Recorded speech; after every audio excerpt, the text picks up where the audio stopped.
దక్షిణ భారతదేశంలో మాన్యకేట లేదా మాల్కేడ్ రాజధానిగా క్రీస్తు శకం 750 నుంచి 973 వరకు, అంటే దాదాపు 500 సంవత్సరాలకు పైగా అతిపెద్ద సామ్రాజ్యాన్ని స్థాపించి పరిపాలించడం జరిగిందని తెలుస్తోంది.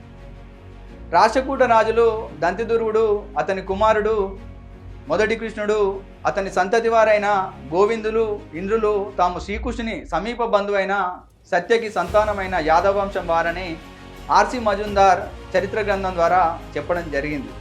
ఆ తర్వాత దేవగిరిని రాజధానిగా చేసుకొని మహారాష్ట్ర, దక్కన్ భారతదేశాన్ని క్రీస్తు శకం 1175 నుంచి 1312 వరకు, అనగా సుమారు 150 ఏళ్ళు రాజపాలన చేసిన దేవగిరి యాదవరాజుల గురించి దాదాపు మేధావులందరికీ తెలిసిన విషయమే.